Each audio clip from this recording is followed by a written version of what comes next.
T'as la clé? Ouais, c'est bon, Ça me renfermer. Bah oui, ça fait 2 mois qu'on a pas ouvert le studio. Vas-y, ouvre la fenêtre. Ah bah tiens, y'a Scarlett là. Bonjour à tous. Salut. Moi, j'aime bien ces petits parfums de rentrée. Moi, j'adore les pommes. Ah non, tu commences pas. Vas-y, reste tranquille, Scarlett. Tu peux pas tester. On a la marmotte. Ouais, c'est bon. On a Alain. Bon bah, je crois qu'on est prêt, hein. Il manque plus que le boss.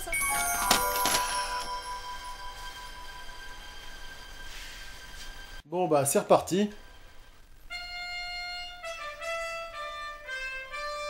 Michel à la régie, la voix off derrière la caméra et Scarlett sur mes genoux. Ça va m'inspirer et donner un sérieux coup de fructose à mon écriture. J'adore les pommes. Oui, c'est ça, En Scarlett. tarte, Ouais, en ouais. beignet, en compote, c'est vraiment Ouais, d'accord. super.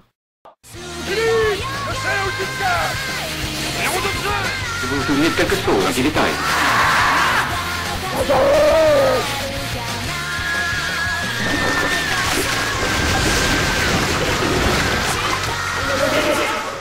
Salut à tous, nous revoilà pour une 4ème saison d'Amazing Geek avec plein d'idées, mais moins de temps pour faire des émissions, voilà pourquoi il n'y aura qu'une émission tous les 15 jours seulement. Bien sûr, cela n'exclut pas des vidéos surprises de temps à autre. Le calendrier des diffusions est simple. Si une vidéo sort le vendredi, ça sera forcément le mag. S'il y a une sortie le samedi, ça sera les nostalgiques, l'instant comics, l'instant pop culture, les zooms ou les strange geeks. Et avec l'accent s'il vous plaît. Mais vous m'avez à nouveau reproché de ne plus parler de cinéma de notre enfance, alors il y aura des vidéos sur le cinéma, et elles sortiront un peu n'importe quand, mais ce sera toujours le dimanche, avec l'instant popcorn et les kitschos craignos. Voilà, vous savez tout sur la programmation, si on ne change pas les formats, il peut y avoir des nouveautés, et tout cela avec le triple objectif de se souvenir, de partager, et de rigoler un bon coup. Vous voulez avoir une 4ème saison, vous allez la voir mes petits piou-piou. Allez, ça va péter, bordel. Enlève-toi. Enlève-toi de devant le titre. Quoi ? Enlève-toi devant le... Gueule! Cet été, entre 2 épisodes du dessin animé crypto-communiste Goldorak, j'ai eu la mauvaise idée d'investir benoîtement dans un album qui n'est pas forcément celui qui pour moi restera dans les annales. Mais c'est normal, le bouquin est beaucoup trop gros. Mais bon, je suis dans l'acte, je suis dans les faits, je ne fais pas dans l'écriture inclusive, alors on va parler de cette intégrale Panini sur Wolverine, que moi je préfère appeler Serval, je suis tout de suite dans la dissidence, mais pas autant que certains zadistes métrosexués rencontrés cet été sur mon palier et qui jouaient du djembé. Ce gros volume rassemble les aventures du Griffu, j'adore cette métonymie qui résume à elle seule le personnage. Bref, je disais, c'est un rassemblement des premières aventures de Serval, avec d'abord sa toute première apparition dans Incredible Hulk, numéro 181 de novembre 1974. Et là, t'étais pas né, la fille. Cet épisode mythique où il affronte Hulk et le Wendigo a pu être lu dans le Strange Special Origin 226, que je vous montre là, on le voit bien, on le voit bien. Et c'est bien parce que Panini a eu l'idée de le rééditer pour cette intégrale, et moi je trouve que c'est bien. Bon, ok, c'est flashy, un peu dépassé, mais au moins le propos est simple, c'est pas du Frank Miller. Eh oh, calmos gros, tu peux pas tester. La suite de l'album nous montre la mini-série qui lui est consacrée en septembre 1982, appelée sobrement Wolverine, et que les éditions Luc ont publié dans le récit complet Marvel intitulé Serval. Putain, ça je le sentais, je savais pas quoi mais je le sentais, tu vois. Putain, c'est quoi ça? T'as essayé de me fourguer du Frank Miller, putain. Mais tu veux ma mort ou quoi? Putain, mais qu'est-ce qui se passe dans ta tête de piaf, Putain, mais tu me fais ça à moi? À moi? Mais t'es un monstre enculé. Du Frank Miller, putain. Du Frank Miller, je le crois pas. Chris Claremont et Frank Miller nous présentent l'histoire où Serval apprend que la femme qu'il aime, Mariko Yashida, est contrainte de se marier. Il va au Japon pour la libérer des hordes de ninjas, bêtes comme des supporters de foot, on dirait le public d'Hanouna. Ça n'empêche pas à Serval d'en prendre plein la tronche de page en page, que même Jean-Baptiste Monnier n'avait pas été autant bolossé à l'heure du goûter. Bref, il réussit à libérer sa copine, et le récit se conclut par une invitation gnangnante au mariage de Logan, adressée à ses copains les X-Men. Et c'est pour ça que j'ai investi dans cet album, pour pouvoir enfin apprécier dans son intégralité le récit de Claremont, qui avait été hautement censuré chez Lug. C'était un peu ma façon de laisser une chance au produit. Et alors là, il faut bien l'avouer, Lug n'a pas censuré mais massacré la série, puisque 43 cases ont été enlevées. Combien tu dis? 43 cases, je les ai comptées, dont 3 pages complètes où on voit Asano avec un scalpel dans le cou, et 2 pages où des dizaines de ninjas se font hacher menu. Et il n'y a pas que dans l'histoire que ça a coupé sec, dans les pages du récit complet Marvel, c'est la même chose. Après, je ne répéterai pas ce que je pense des merveilleux dessins de Frank Miller,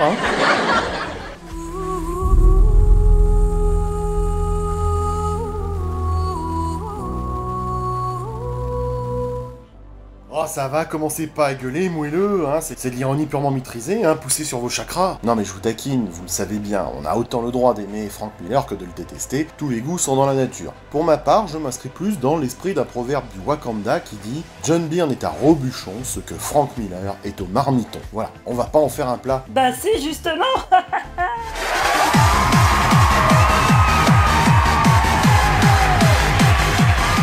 Bref, l'intégrale Panini publie ensuite la saga appelée au secours de Tiger Tiger, datant de 1988, publiée dans Marvel Comics Presents 1 à 10, réalisée par la même équipe artistique que celle qui avait fait Wolverine. L'intégrale nous propose ensuite une courte et rarissime histoire de 5 pages parue dans le 4e annual de Marvel Age, sorte de spot publicitaire pour le personnage, écrit par Chris Claremont en 1988 et dessiné par John Buscema. Les dessins sont tellement beaux que j'ai eu envie de vomir, on dirait du produit de chez Jiffy. Enfin, l'album nous présente les 5 premiers épisodes du titre régulier Wolverine, publié entre novembre 1988 et mars 1989, une aventure où Serval mène une enquête sur l'île sans foi ni loi de Madripoor. Serval est mal dessiné, il a une tête à la David Lafarge Pokémon. Bon, j'avoue que le scénar m'a paru être du niveau d'une classe de 3ème Techno Simulator, et les dessins et les ancrages sont loin d'être du Adobe Premiere. Bon, pour moi, c'est du très mauvais Buscema, et l'ancrage de Klaus Johnson ne permet pas de mettre en valeur le récit. Je me suis même demandé si les créateurs étaient inscrits à la Chambre des métiers. Non, ne répondez pas, mais il est clair que cette saga a atteint le zéro absolu de fond.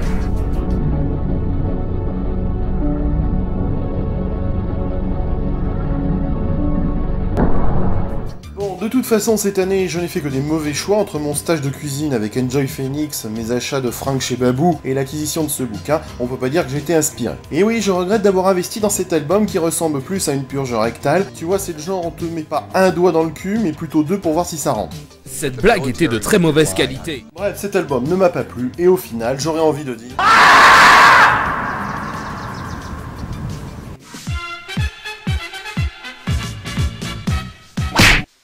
La BD vintage d'aujourd'hui nous vient tout droit de chez Artima Aredi, et il s'agit de l'album regroupant les 2 premiers volumes de Miss Hulk, sorti en octobre 1980. En joie. Alors je sais que vous attendez ça depuis le début de cette émission, alors je vous le donne, c'est cadeau.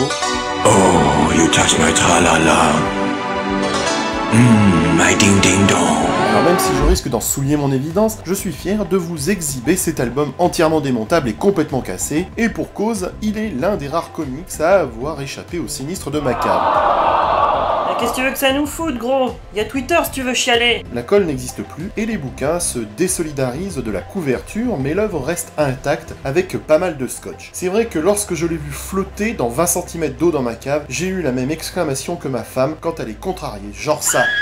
Alors ces aventures sont tirées de Savage She-Hulk numéro 1 à 6, datant de février à juillet 1980. Les 3 premiers épisodes sont dans le premier album, et les épisodes 4 à 6 dans le second volume, intelligemment appelé Miss Hulk Contre-Attaque. Mais on se demande où est-ce qu'ils vont chercher des titres pareils. Si le premier scénario est de Stan Lee, vous avez vu, c'est écrit là, hein. Les autres récits sont de David Anthony Kraft, et j'en profite pour saluer tous les gens qui ont un nom de merde et qui regardent cette vidéo. Bon, on sent la différence de coup de patte entre le premier épisode dessiné par le grand Big John Buscema, enfin je sais pas comment on dit, et les autres épisodes réalisés par Mick Vosburg. Je kiffe plus le style de Big John, mais ça ne regarde que moi. Alors Miss Hulk, c'est la version féminine de Hulk, parce que Stan Lee avait peur que les producteurs de la série télé The Incredible Hulk prennent les devants et en possèdent de facto les droits. Bah ouais, ils avaient déjà fait le coup avec Super Jenny, inspiré de l'homme qui valait 3 milliards. Et ça c'est pas moi qui le dis, hein, il y a eu une étude très sérieuse dessus, hein, du MIT de Valenciennes. Avec Big John Buscema, Stan Lee invente donc Jennifer Walters, la cousine de Bruce Banner, qui après une attaque de brigands, utilise son sang pour pratiquer une transfusion sur sa cousine, ce qui la transforme en... Enjoy Phoenix? Mais non, en Miss Hulk. Ah. Pour avoir tous les détails de cette fabuleuse histoire, eh ben soit vous lisez le bouquin, soit vous regardez l'excellente vidéo d'Enjoy Phoenix? Mais non, pas d'Enjoy Phoenix. Je pensais plus à la vidéo réalisée par l'excellent et sublime JRM sur la chaîne des comics de JRM, qui nous raconte tout ça avec talent. talent. Miss Hulk est le dernier grand personnage de Marvel créé par Stan Lee, et c'est pas moi qui le dis, hein, c'est vérifiable. The Savage She-Hulk va avoir 25 numéros, mais le personnage va apparaître ensuite dans le Marvel Graphic Novel The Sensational She-Hulk numéro 18 en 1985. Et c'est du John Byrne qui en assure le scénario et les dessins, donc vous savez ce qu'il vous reste à faire. Ah bah oui, hein, c'est pas du produit de chez Jiffy là, hein, on est dans la qualité. Ce que j'aime bien chez Miss Hulk, en dehors de son... Oh, you touch my tra-la-la. c'est que contrairement à Hulk, elle garde des idées claires. Elle a peu de rage contrôlée. Enjoy Phoenix non plus? Eh mais tu nous lâches avec Enjoy Phoenix là? Bon, je disais quoi moi sur Miss Hulk? Bah, qu'elle se maîtrisait. Ah oui, elle parvient rapidement à maîtriser ses transformations, ce qui va vite la rendre plus fréquentable que son cousin verdoyant. Après, faut pas la chercher la gamine, parce que bien que moins puissante que son cousin, elle peut déchirer l'acier à main nue, donc quand même, faut pas la faire chier. Surprise, motherfucker! Voilà donc un bel album rescapé d'un naufrage que je tenais à vous présenter, car il vaut le coup d'œil. Vous pouvez même le conseiller à vos amis, à condition que vous en ayez, et qu'ils ne sont pas virtuels comme ceux d'Emmanuel Valls. Ah là là. L'été dernier, j'ai découvert dans un vieux garage de mon pépé une cagette dans laquelle moisissaient des pockets d'une autre époque. Et pourquoi tu parles comme ça? Bah, je sais pas, j'avais envie. Non, mais parle normalement. Alors je les ai pris et je vous propose de regarder ensemble ce que j'ai trouvé. Peut-être que pour certains d'entre vous, ce sont aussi les souvenirs qui vont renaître. Mais c'est pas des super-héros. Ah non, c'est pas des super-héros. Ah bon, tu te diversifies maintenant? Ouais, comme ta daronne, bon. Alors, il y a un peu de tout, et comme vous pouvez le constater, ce sont essentiellement des pockets. Sauf qu'à l'époque, on les appelait des 13-18, c'est-à-dire qu'on les nommait par les dimensions de leur format. Ils tenaient dans la poche et pouvaient s'emporter partout pour les lire n'importe où. Même aux chiottes? Ouais, surtout, chiotte. Il y a vraiment de tout dans cette cagette, avec des histoires de western, de guerre et autres tarzanides qui sont dans les traditions des pulps. T'as dit des quoi? Pulp. Moi, j'adore les pommes. C'est pas des pommes, j'ai dit des pulps, Scarlett. Eh, pauvre Goyo, eh.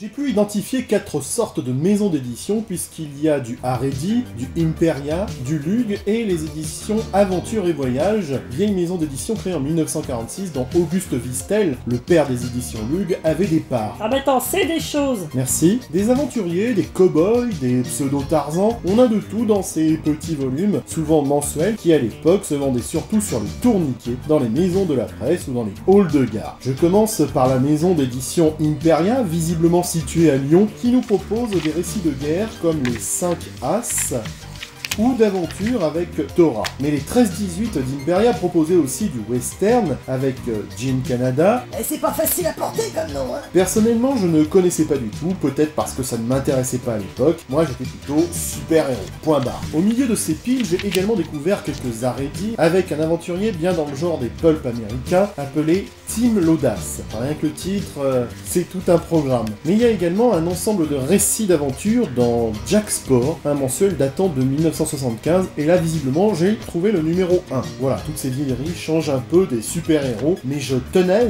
du verbe tenaiser, à vous les montrer, car peut-être que cela rappellera des souvenirs à certains. Dans les prochains mags, on parlera des éditions Lug, puisque j'ai trouvé des Nevada, des Black et des Rodeo. Et enfin, dans une autre émission, on parlera d'une maison d'édition plus vieille que Lug, qui constitue l'essentiel de la pile de pocket que j'ai trouvé, les éditions Aventure et Voyage. Cette émission est maintenant terminée, mes chers petits farfadets, merci de l'avoir suivi jusqu'au bout, vous êtes peu nombreux et on vous embrasse rien que pour ça. On se retrouve dans 2 semaines pour une nouvelle vidéo pleine de nostalgie et de délire cosmique. A bientôt les geeks et n'oubliez pas que tu peux pas tester. T'as un souci, mec?